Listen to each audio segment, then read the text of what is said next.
Primary শিক্ষক যারা আছেন, এক একজনের সমিতি নিয়ে দৌড়ান, এক একজনের ভবন নিয়ে দৌড়ান, বাউন্ডারি নিয়ে দৌড়ান।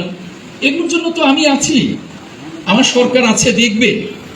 কিন্তু আমি এবং আমার সরকার চাই যে এই যে স্বাধীনতার পরে প্রাইমারি শিক্ষা ব্যবস্থায় যে ধস নেমেছে, সেই ধস থেকে আপনারা এই শিক্ষা ব্যবস্থাটাকে বের করে নিয়ে আসুন। এটাই তো মূল শেকড়, তাই না? প্রাইমারিটাই তো মূল জিনিসটা শিখে আসবে, এটাই তো ফাউন্ডেশন। যেমন প্রাইমারিতে ছেলেরা কি শিখবে? আমার সহধর্মিনী তার প্রাথমিক কিছু কথা বলেছে, বলে নাই?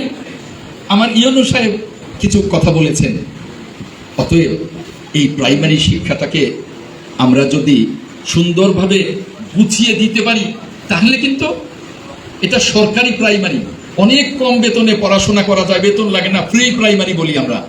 তাহলে কোনো সন্তানের বাবা চিন্তা করবে না যে আমার ছেলেকে কিন্ডারগার্টেনে দেই, টাকা খরচ করে প্লে গ্রুপে দেই, ওই যে কি শহীদ ক্যাডেট, শাহিন ক্যাডেট, আরো অন্যান্য কিছু আছে না, এগুলোই দেই, মাদ্রাসা দেই।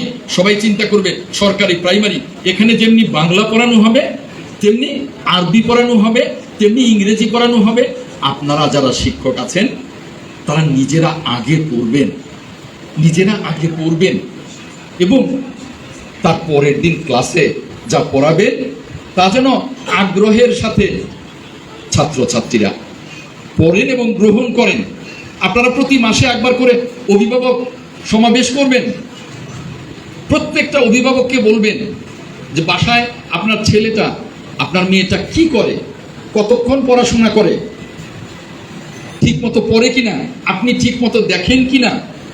যখনই আপনি এই খোঁজ খবরটা আপনার অভিভাবকদের কাছে নেবেন, প্রতি মাসে যখন অভিভাবকও আপনার কাছে এসে কথা বলতে বাধ্য হবে, তার রিপোর্ট দিতে বাধ্য হবে, তখন কিন্তু ওই ছাত্র ছাত্রী, তারা তো বাচ্চা, ক্লাস 1 থেকে ক্লাস 5, তারা কিন্তু তখন পড়াশোনা করতে বাধ্য হবে।